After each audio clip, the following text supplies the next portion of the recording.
And it's full frame. Oh yeah. Oh baby. Cool. Get all the frame. Hopefully audio sounds good too. All the frame up in there. New mics. All right, are we It was the first time we have set up like any sort of new audio solution, and then it just like tested it and it was just fine. Oh yeah, right. Yeah, most of the time there's a lot of chaos. That's why I never troubleshoot. With something new. It's pointless. It's great. It's a great way to do things. Never test it out All first. Right. I believe we are live. Live to both YouTube and Twitch. Hello, everyone. Welcome to Awesome Hardware, episode 173. This is side B. And if you missed side A, you can go to Paul's channel. I'll put a link in the description of my YouTube video. Or you can go to youtube.com/Paul's Hardware to catch the first half of the show. We stream every single Tuesday at 5:30 p.m. Pacific time, right here on twitch.tv/Awesome Hardware. And of course, as I just mentioned, we stream each half of the show to our respective YouTube channels. Also, if you're just joining us, or maybe you were already on side A, you maybe happen to donate something in Super Chat, we'll be reading the messages that you've attached to those donations right after this stream, during the after party, which you can also find a link for in the video description on my YouTube page, the watch page. Also, we like to have some fun on here, drink some beers. We'll have some beers, So cheers to all of you who are drinking with us. If you're legal drinking age. Even if you're not drinking. Even if you're 5 years old. Still cheers to you. Drink on, buddy. And also occasional adult language. Occasional adult language. And we sell things in our stores as well. So if you'd like to help support us in any possible way, we have some good quality merchandise. In fact, the guy who we do our merchandise with, John, is the best guy ever. He actually shipped Paul and I the beer that we're drinking today. He's fantastic.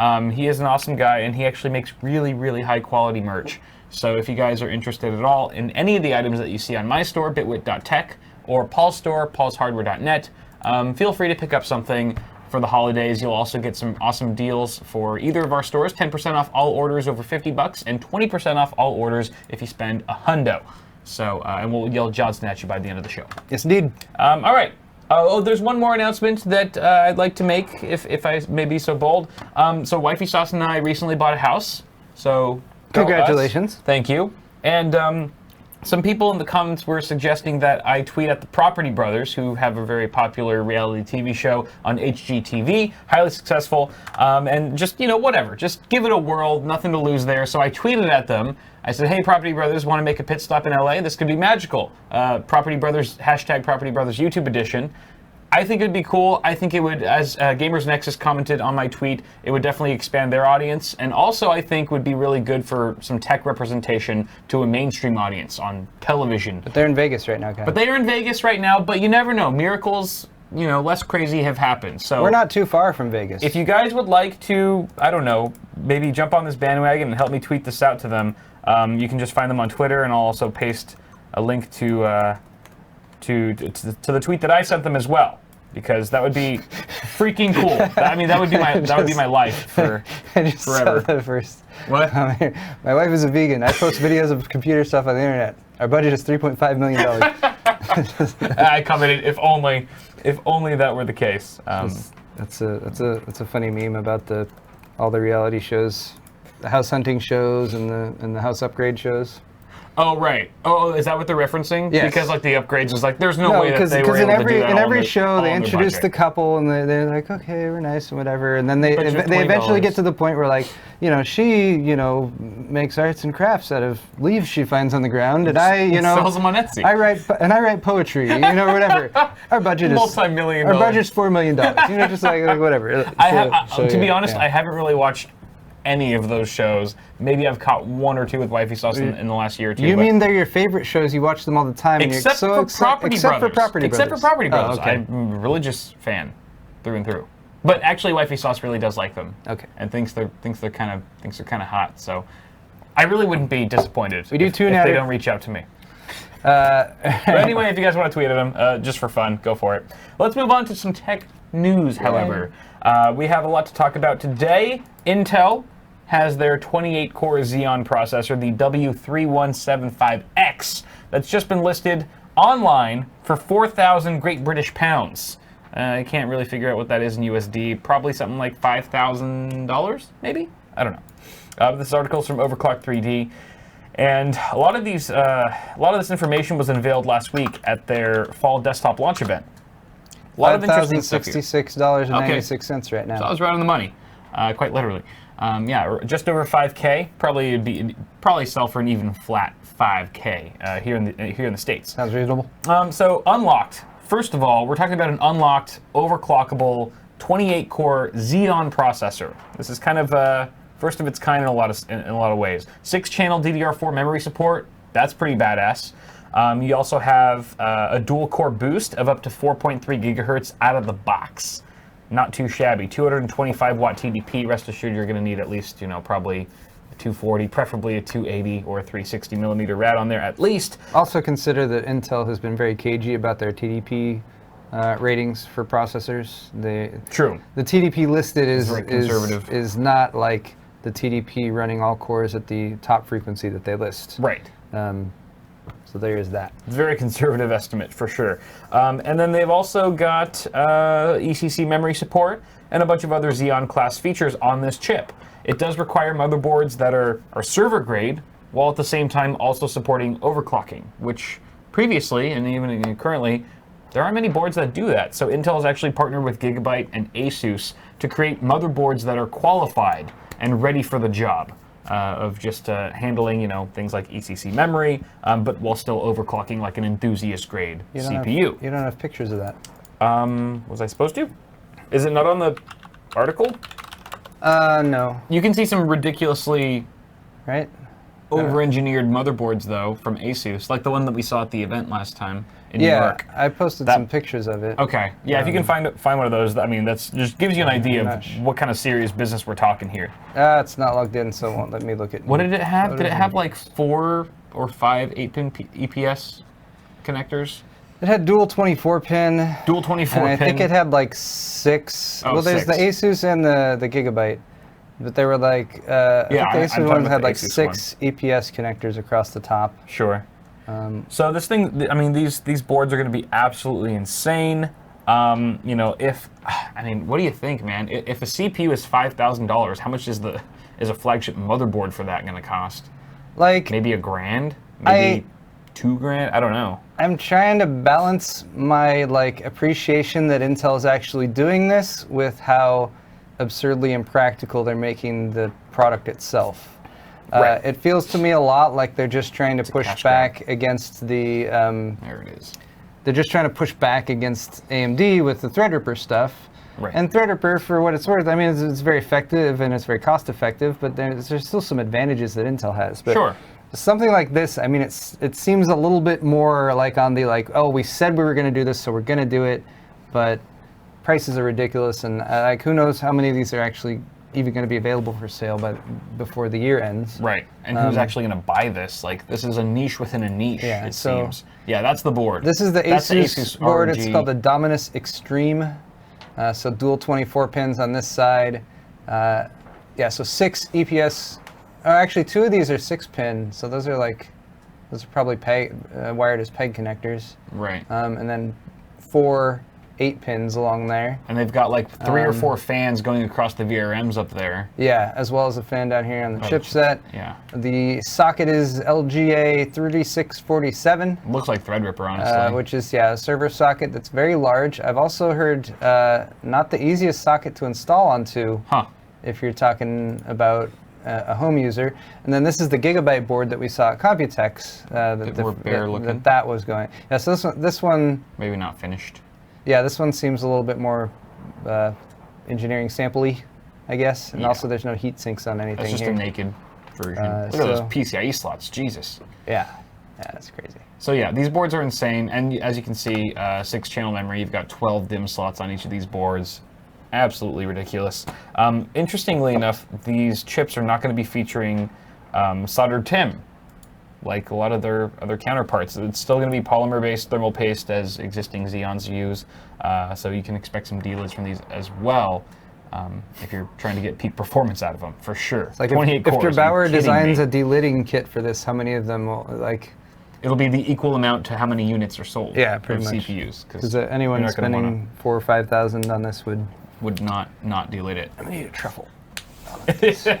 You've been eyeing those long enough. So did we didn't say thank you to John, by the way, not to sidetrack I did say that he gave us these beers and I did. thanked him for it briefly, well, but he gave us a lot more too. Thank you again, John. He sent us not just the beer. The beer's this is delicious. From Lost Nation Brewing. Yeah. This is the Mosaic IPA. I'm drinking the IPA. Oh, it's good, right? Yeah, it's yeah, not too quite good. IPA-ish for you. No, not at all. And then Yeah. where did the? I'll have one of the ghosts. Yeah, grab the. I'll have a ghost. Is it a ghost? No, it's the river. Or wait, no. What's it called? Ghost. Ghost. Oh, you mean the actual name of it? It's the wind. The wind. Yes. But it's the wind. It's a ghost dry hopped with citra hops and grapefruit. A goza. A goza. Is it goza? Yes. we Rhymes confirm that? rhymes with Rosa. Oh, okay. And if I say that as if like, of course, Kyle, it's because we looked it up before the show. That's how I know it. No, it's how to pronounce you're an educated beer snob. Goza.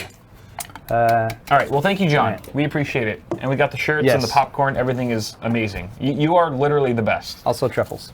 He's been our main man for merchandise for running on what 3 years now or something like that. Well, for you. He's man. awesome. Did I? Oh yeah. I guess I was with him before you. Huh?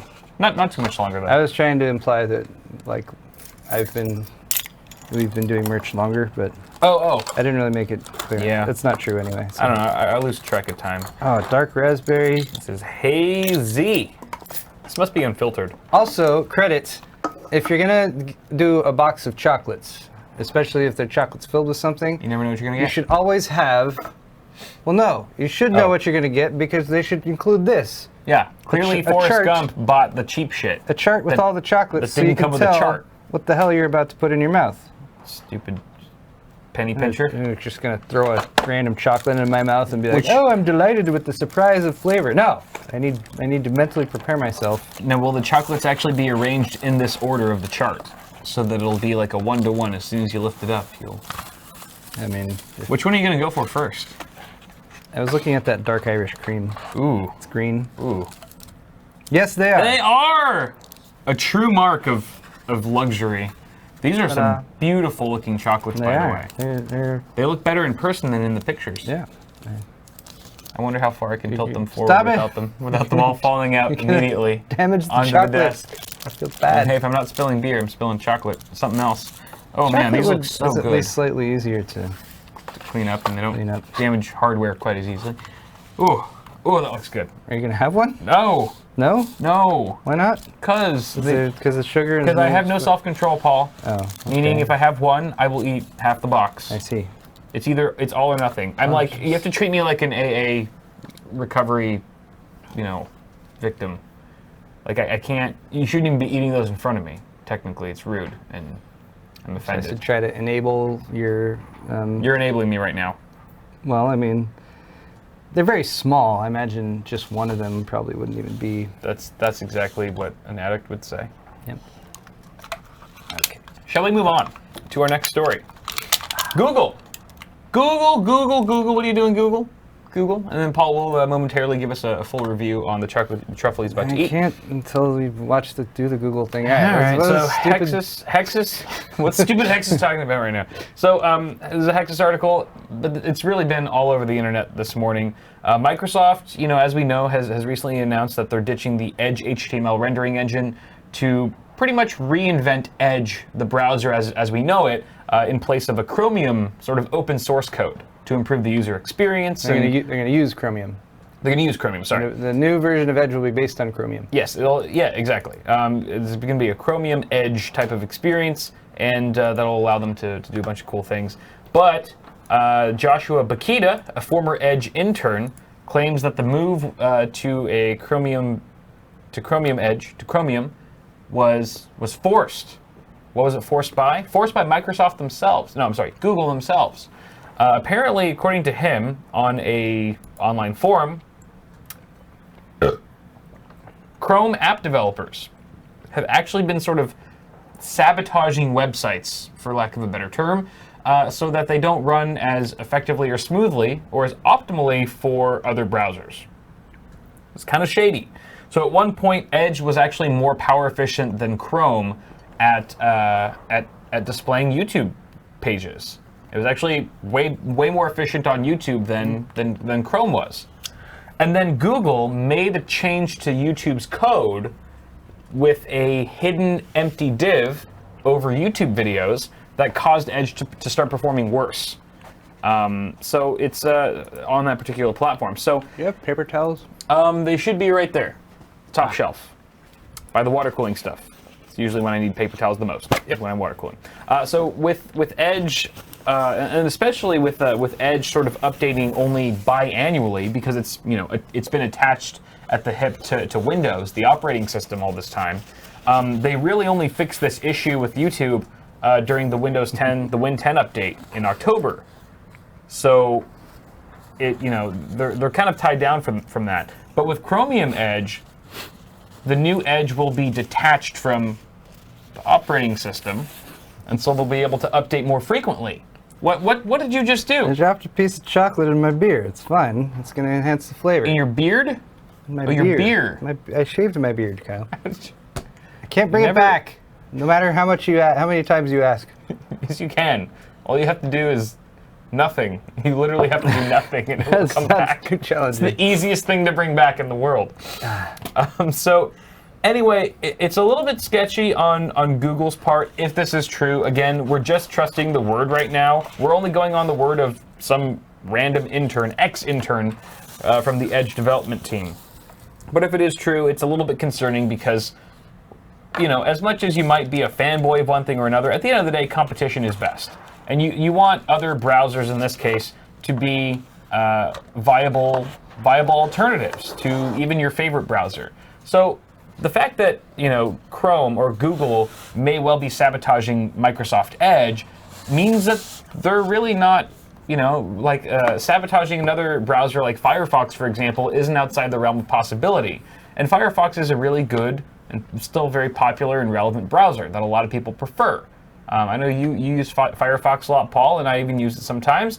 So I'm using Firefox right now, Kyle. Yes, you are. Damn it. So hopefully your page doesn't crash any second now. Nope, it's working just fine. As Google app devs are definitely watching our stream and paying close attention to the most relevant tech show in the world. So yeah, this could also be an episode of on a segment of Oh Joy, I suppose. But we'll keep a close eye on this. There's also Google Police. In some of the articles I've been reading about this today, there's concern that this is ceding too much power over the internet in general to Google. Yeah. Google already controls much of the internet, and yeah. they're huge when it comes to the direction it goes when it comes to back-end development and stuff like that. So not only do they have some of the most visited websites, Google, the most popular search engine, and YouTube and everything, but now Maps. We're talking like the majority of browsers are also going to be controlled by Google, and that they can just take action in certain situations and people will have no choice but to go along with it. And you just have to kind of hope that Google does the right thing, which is often how you have to act like Google. I wish they would still push the "don't be evil" thing. I feel like even if it wasn't true, just to make me feel better. Just instill some false hope. That'd be nice. Sure. All right, next up, we've got an article from CNET about Apple lying. Apple has been lying about their iPhone X resolution and other phones in their lineup, their new lineup. There's a lawsuit that's alleging two plaintiffs have filed a lawsuit in the U.S. District Court of Northern California, in America, alleging that Apple falsely advertised the screen sizes and pixel counts of the displays on its iPhone X, iPhone XS, and iPhone XS Max devices. Apple didn't respond to requests for comment from CNET. Of course, the suit alleges that Apple lied about the screen sizes by including non-screen areas like the notch and corners, saying that the new line of phones aren't all screen as marketed. Your phone isn't all screen. It's not a fully bezel-less all screen design. You've got a notch, you've got other corners that aren't actually accounting for the pixels that aren't really displaying anything. So you take the 2436 by 1125 resolution. Right. You're not getting all those pixels if you just do length by width. Right. Because of the notch cutout. This is totally valid. And even to extend that a bit, if you're actually even counting the physical pixels on the phone, not all of them are containing a red, green, and blue subpixel. We're talking about the iPhone. We are talking about the iPhone. According to the complaint, the iPhone X allegedly only has 2 subpixels per pixel, which is less than the pixel. We're talking about the iPhone. No, Paul. I see what you did there. You're sabotaging. You're sabotaging the article. You're sabotaging the segment. You're trolling. Paul be trolling. Just trying to throw a wrench, you know. They see me trolling. I'm like a jester. They hating. Are you done? Yeah. Do we have to put you in timeout again? It was a poor. I know you don't want to go in timeout again. It's a poor joke anyway. Let's move on. You started it. I know. I did. We'll pretend it never happened. The lawsuit also claims that the iPhone 8 Plus, which is a much older phone, has a higher quality screen than the iPhone X. I'm sure it's a lot more expensive as well to buy an iPhone X that has an inferior quality screen, according to these lawsuiters. So it's definitely been a lawsuit-riddled year for Apple. This isn't the first time that they've been under heat in this sense. In March of earlier this year, the company got sued by dozens of customers over a software tweak that throttled the iPhone battery and things like that. In June, another suit was seeking $5 million in damages over Apple Watch screens having a tendency to crack, shatter, or detach from the body of the watch, all of which seem kind of unfortunate if you're spending that much money on a single device. I would prefer that not happen to my watch. No, definitely not. I don't want it to shatter like a piece of Pyrex. They lost a fair amount of market cap, I believe, as well. Yeah, it hasn't been the greatest year for Apple. They've had a lot of controversial launches and definitely lawsuits up the yin-yang. So we shall see how 2019 fares for them. Would you like to continue talking about companies that aren't doing well, Paul? Yeah, they peaked in October with a share price of $232. Wow, and they really plummeted almost to the point where they were down to 163 now, which is where they were at the beginning of the year. Yeah. Oh wow. So they remember you did a story about them reaching the total company valuation over $1 trillion. Right. Now they're way down. Now the market cap's down to 780, a paltry 788 billion. Jesus. Pathetic. That's still nuts. But you know what? This sort of curve right here is very similar to the next company we're talking about as far as stock markets are concerned, which is Nvidia. Hey, that's a great segue. What a beautiful. Maybe I was trying to transition. redeem myself from the stupid pixel joke. There's team playing right there, and full blown web redemption right here. Caught live. That's how it goes. Well done, Paul. Thank you. So this article from Extreme Tech talks about Nvidia stock plunging. You guys have probably heard a lot about this. Their stock in October was around $290. Now it's below $150. Below. So they've tanked over 50%, which really sucks for a lot of Nvidia investors. Dang. Why? Why did they tank so hard? Well, in short, Nvidia fell short of their projections on cryptocurrency-fueled GPU demand. Based on how the beginning of this year was going, where everyone, like the GPU mining craze was just insane, investors and even Nvidia themselves were projecting that GPU sales around the holiday season would be even crazier than ever. But as we all know, the pricing, the value of Bitcoin and Ethereum, I should say specifically GPU-based mining cryptocurrencies, have tanked hard, and so the actual GPU demand has fallen off tremendously. So it's rebounded though. It's rebounded since your article from 146.45 okay to 146.94. Okay, they're on the up and up now. It's a total game changer. We got to 2.34% today, Kyle. Oh, geez. Wow, bouncing back. Everyone, buy your Nvidia stock now. Okay. So now that cryptocurrency is flopped, Nvidia is really stuck with a surplus of stock, and they announced that it would ship no mid-range GPUs in Q4 of this year in order to clear inventory. So stock takes a massive beating because of that, and the numbers are pretty evident as well. So SoftBank, which is the 4th largest investor of the company, is rumored, this is all just speculation, this is all hearsay, is rumored to sell some or all of its stake in the company, which would make them some $3 billion of profit on the trade. Remains to be seen if that's at all true. It's also unclear how well and how much Turing factors into all of this, and how well Turing GPUs have been selling overall. If you look at, if you're just sort of like spot pricing here, Amazon and Newegg shows that the RTX 2070 has been selling the most out of the Turing family, but it's still way behind the sales of other mid-range GPUs like the GTX 1060 and even the GTX 1070. What the article is speculating, though, is that even though RTX hasn't been received with open arms necessarily, it's most likely this stock plummet is most likely due to the cryptocurrency hangover that we're currently experiencing. And it also mentions that stocks like these are prone to fluctuate all the time, but Nvidia is still pretty rock solid in terms of the hardware and the technology that they're bringing to the table. It's not like they really made any bad or grossly misinformed decisions or anything like that.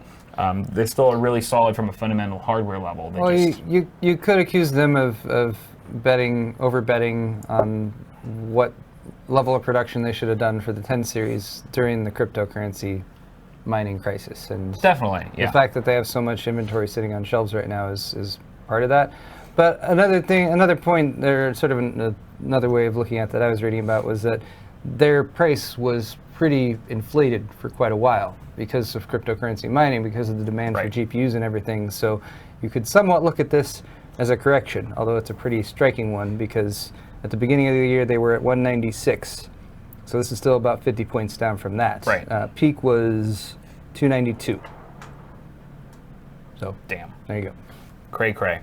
Next up, we've got an article from Hexus once again about Intel finally coming out with some branding information on its new discrete GPUs. They're calling these the XE, or X, like where the E is it's like X squared, but X the squared to the power of E. X to the power of E. That's how the brand name is pronounced as well. The new Intel X to the power of E graphics processors. I will never buy one of those if that's how they're actually going to brand it. Hopefully it's just called XE, or hopefully it's just XE, because that's a mouthful. I'd like to get some explanation of how it's supposed to be pronounced, because that's a stupid name. Why is the E in superscript? Why? And it looks like the Internet Explorer E. That's true. I hope that's not the actual. And why is the X cracking? Logo. The X obviously has a foundation problem here with its left leg. It looks like it has cracking right up the side. It looks like it needs a root canal. G. I want to call it G. She. Like a. The Intel she. Like a Chinese character. Is that a Chinese character? She. I'm sure it is. There's so many Chinese characters. Isn't that a Chinese word? Xi Jinping. Or a location? Or? Xi Jinping. Okay. Xi. What is this? Lyle's probably so offended right now that I'm making fun of him. I know. Poor guy. Just kidding, Lyle. So I don't know. It's the XE. I'm just going to call it XE for now, for the sake of convenience. The slides were showing that the graphics will arrive by the year 2020. Yeet. Yeet.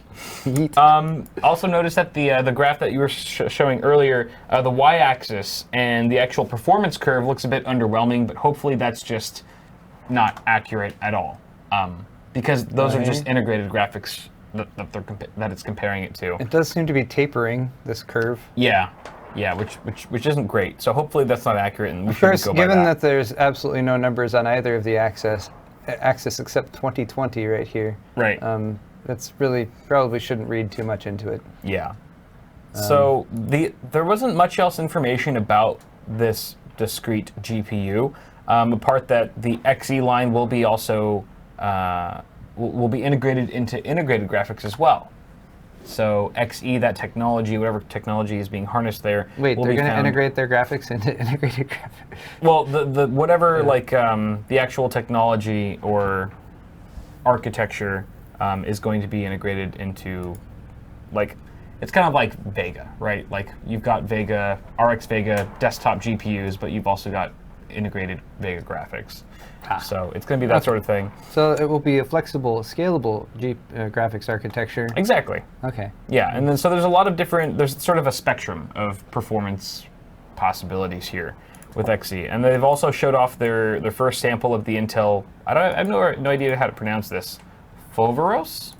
Foveros. What are you, Super Mario? It looks Italian. I want to throw an Italian lilt in there. This is the Intel Foveros from Nvidia. Or from Intel. Drop the center syllable. So the Intel Foveros 3D stacked logic chip will be a new way of building a processor. You know, because of the fragmenting of various elements. What you take a CPU, you cut it into a bunch of pieces. And then you take those pieces and you turn them into thin layers. You stack the layers on top of each other. Am I still Italian, or have I migrated to a completely different... That's your other... I feel like it's switched over. That was your imitation of your other Italian cousin, Guile. Guile. We've brought him up before. Oh, man. This really has no end. So basically... Faveros, I really can't say it any other way now. Thanks, Paul. You gotta say now, it that Faveros is I don't know. You kind of, it reminds me of HBM, where they're actually stacking elements of memory chips. They're layering it on top of each other in a 3D vertical format in order to save space, and that's kind of what Intel's doing here, but with the actual CPU makeup. And so you have different elements of a CPU being layered on top of each other, and that's at the end of the day, I think the main goal of theirs with this whole initiative is to be able to create full chips at 10 nanometer scale, because that's one of the biggest challenges that Intel's been facing over the last couple of years. And so the sample that they were showing off measured just 12 nanometers, but only 1 millimeter thick. Even though it's a 3D stack design. So hopefully this will help propel 10 nanometer into the mainstream. It's like Big Little. It's like Big Little. Big so Chicken like, Little. Like ARM's Big Little, there's a big CPU core, and then there's smaller, what kind of cores are those? There's Atom cores. So there's a Sunny Cove core, and then there's Atom cores. Baby cores. There's a hybrid x86 I love Atom. design. Atom's great. It's interesting. Yeah. All right. So that's cool that they're showing off some sample. They had a working sample there as well that they were testing out. You guys can investigate further if you like. But let's move on to the Gamers Report. Yeah, Got some other things here before we close out. This is an article from CNN, and it's about Alfonso Ribeiro suing Fortnite or Epic Games and Take-Two Interactive Software over the Carlton Dance in their game. So I don't know if you guys are familiar, but Carlton is a character from Fresh Prince of Bel-Air. Fresh Prince of Bel-Air, which was a very, very popular 90s TV show that I actually grew up watching. I don't know about you, Paul. We would gather around the telly and watch this all the time. And this was a famous, he was just iconically known for this dance, which was typically performed to the tune of Tom Jones's "It's Not Unusual." So, it's not unusual to be loved by anyone. You got it. Everyone knows it.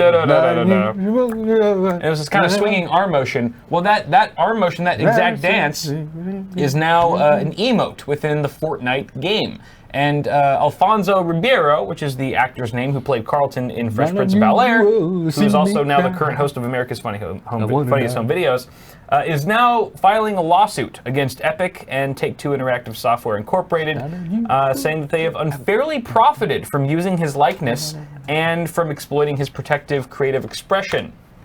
The lawsuit asks the California federal court to bar the game devs from using, selling, or displaying the dance. So it's also called Fresh. Did you mention that? Yes, it's called Fresh. Obvious. Of course. Obvious ripoff. It's not even called Carlton. They didn't even give him that. You know, they had to use Will Smith's. Rapper 2 Milli is also suing. Yes, 2 Milli also has a dance in there. And did you get the Backpack Kid? The old floss. Backpack Kid has also joined the lawsuit. Backpack Kid, yes. Yeah. So there's a lot of people suing Epic right now. Oh, yeah. For all these emotes that they've just kind of snagged. It's a little bit irresponsible. It's interesting to me. Like, I wonder what the court's going to rule here, because Alfonso Ribeiro, he's just an actor. And I feel like the Carlton Dance, he's only famous for doing the Carlton Dance within the franchise that is, or the IP that is Fresh Prince of Bel-Air. Does the actor own that move? Is that his likeness? He also went on Dancing with the Stars. Did he do that? Did he do that move? He specifically did that move in one of the dances. So maybe it's I feel like it's a gray area. It'll be interesting to see where the court draws the line. When does a dance move for something like that become yours if it was initially something that you were, a role that you were hired to do by a different company? Is that the property? I mean, maybe they'll look into the contracts that he signed with, Fresh Prince of Bel-Air, the production company there, to see if, this extends to that. I don't know. The interesting thing is that he's gone on record in the past talking about it, because it's one of those things that became kind of culturally significant. The Carlton Dance became a thing. And he said that he copied it from Courtney Cox. Courtney Cox dancing specifically, I think, to that song. So I guess there is some legal precedent precedent to this going back. Like, you can copyright a dance routine. Like a choreographer would be the artist of a dance routine. And you would expect that, given that artists have some protection for their work, that somebody who created something like that would have some legal standing when it comes to, if somebody else took their work and did something, whether it also depends like how derivative it was it changed, was it modified, or did they kind of copy and paste it? Right.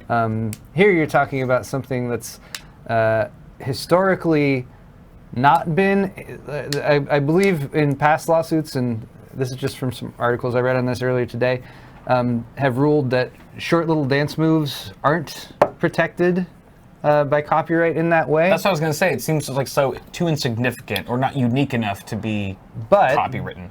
In the past, you could argue that there really hasn't been a medium such as a video game like Fortnite. I would say, to really like this reminds me of like World of Warcraft. World of Warcraft had a bunch of dances back in the day. You could make your character dance, and they had some that were taken from popular culture and stuff like that. But they had like the dwarf did like the Russian dance and whatever. So there's like traditional dances like that. Mm-hmm. So here you have the ability that probably hasn't really existed in the past, to take something that was created, a short little snippet of a dance, to digitally recreate it, to package that, and then include it as part of a product that's being sold very successfully, as Fortnite is. And so naturally you have people who are like, in a lot of these situations, people will see their content being used, but not necessarily profited from.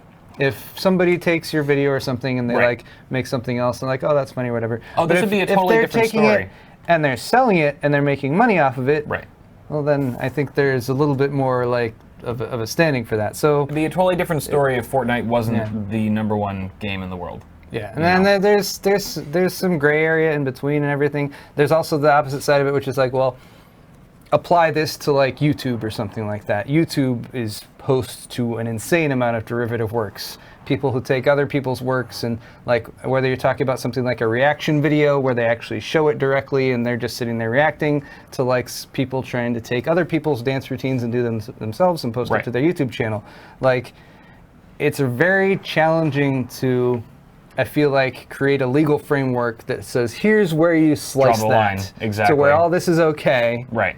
And like and then on this side it's like exploitation, and then the people should, so it's going to boil down to the judge at the end of the day. However the judge sees it, how they perceive all this. So we'll see how it goes. And my hope would be that whatever they do decide doesn't overflow to the point where it's too restrictive to where people creating derivative content from stuff like small dances and everything. It's like, like the stuff we're talking about in EU with the YouTube. The EU laws that are going to affect YouTube and stuff. It's like, there needs to be some ability for people to just make stuff up. Yeah. But it all comes down to profit. Are you making money from something somebody else created? Right. Like, are they selling the fresh emote? Are they selling the Carlton Dance emote? Is that like something you can pay extra for, or have to pay extra for, to unlock? You could argue that, because in Fortnite, I don't think you get the dance moves right away. That's a pretty high end. I haven't played it enough. But I believe... Right. Some people in chat are saying that those dance moves are for sale. Yeah, so that's definitely... that definitely builds a case for Mr. Ribeiro. Yeah.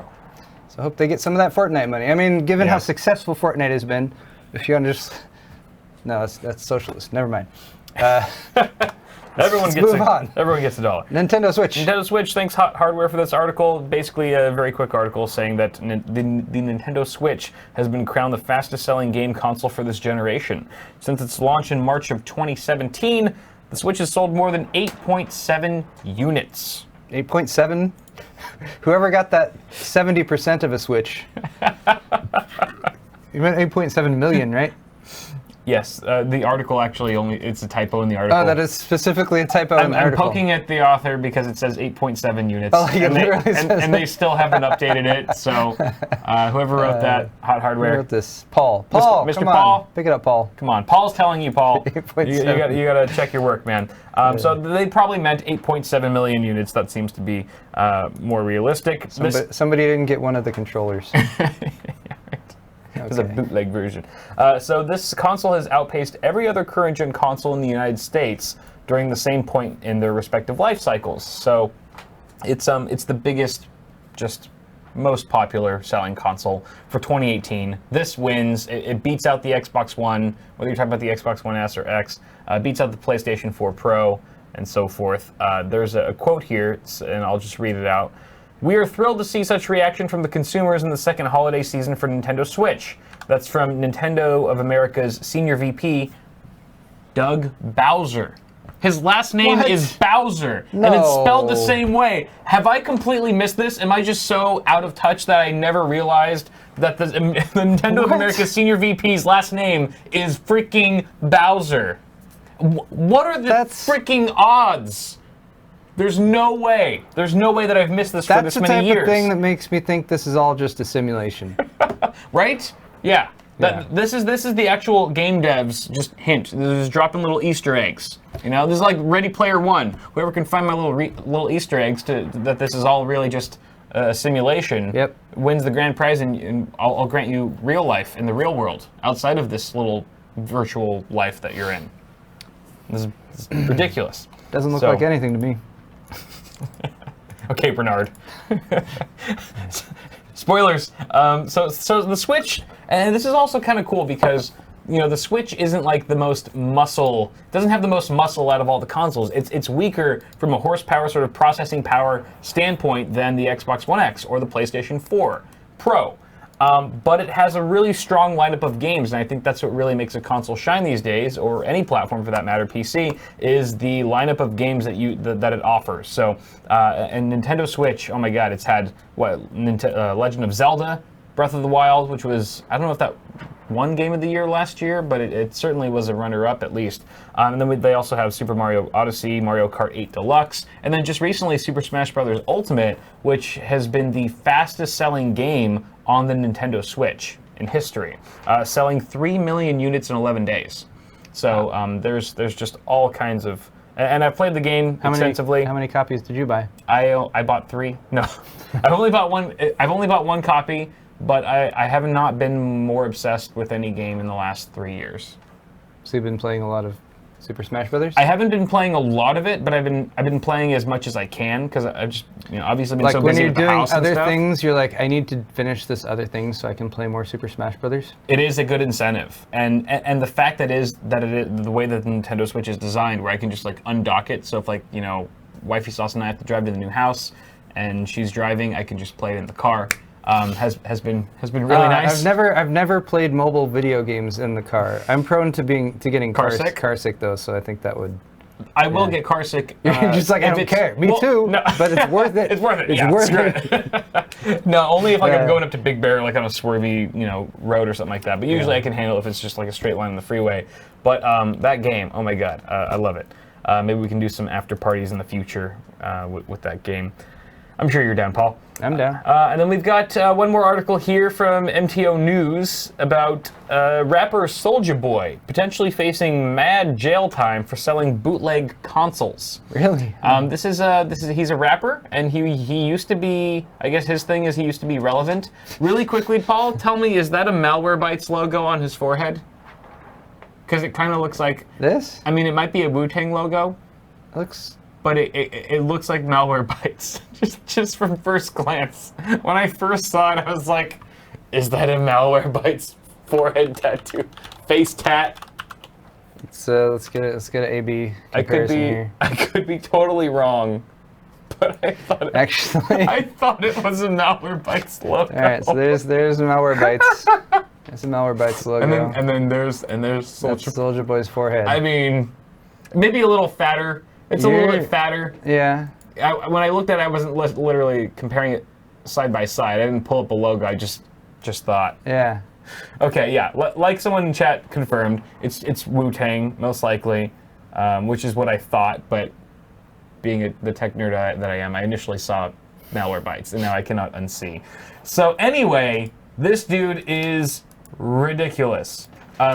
Nintendo is threatening to press criminal charges against this guy over fake game consoles that he's selling on his website. These consoles, as you can see, are completely fake. They actually have bootlegged ROMs. Oh. Bootlegged ROMs on them. And the actual, you know, they're not actually his consoles. He's just buying them from China and branding them with his own shit. Just slapping a name on them. Slapping a name on them, basically. They're just OEM, and they're total garbage. You can actually buy these on AliExpress, whatever, for a lot cheaper than what he's selling them on his site. So I don't care if you're a fan of his, do not buy these. They're just not legit. They're not good quality, and if you absolutely have to buy it, you can buy it cheaper elsewhere. So anyway, he's just being an idiot with how he's handling all this. This is maybe a publicity stunt. Maybe he's sick of being irrelevant. So, the last time people talked about Soulja Boy was in the 2007, 2008 era, and now he's coming out with Superman. I like Superman. With all this shit. Superman wasn't bad, but it could end up putting him in prison. According to the trademark, this guy goes full-blown crank dat. What do you call it? Crank dat Soulja Boy. No, what's the channel that destroys everything? Destroys our jerry rig? No, the one actual physical destruction. That's the channel where they just take tech racks. Tech racks? Oh, I don't even know. Right? Oh, geez. Oh, wow. It's just hack it. Perhaps that is a product that warrants. Is that what this channel is? Is this how all of the reviews end? I don't know. No, I don't know what this. This is Mad Little Pixel. Mad Little 43,000 subscribers, who obviously didn't think much of this. No, definitely not. Wow. Hey, I appreciate the honesty. Hack it. Just it really paints a picture. Just destroy. Giving it the old Ben test. You are so strong. The old Ben gate. The old Ben test. It's pretty classic. So, according to the Trademark Counterfeiting Act, imprisonment for the first offense of doing something like this, what Soulja Boy has done, is up to 10 years.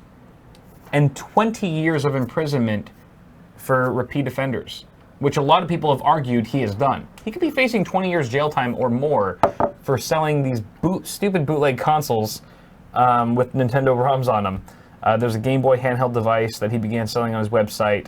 That's what initially caught Nintendo's attention. He's now selling a more expensive console called the Soulja Boy Fuse or something like that. That he's saying was like $650, but you can get it for the low price of $400. What a deal! And there's some.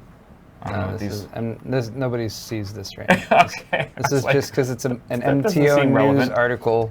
Right. With, it was hard to find an actual gamer-based or actual tech enthusiast-focused publisher for this article.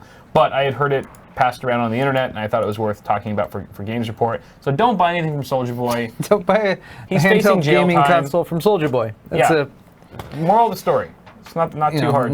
It's not something you would immediately think you should do, but it's hopefully it's a bad idea. Yeah. So that's all from my half, y'all. I guess we can.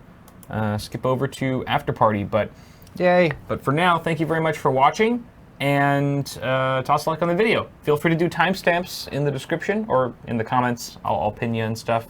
And if you want to find a link to the After Party, it is in my description as well. Groovy. We'll be right back, guys. See ya.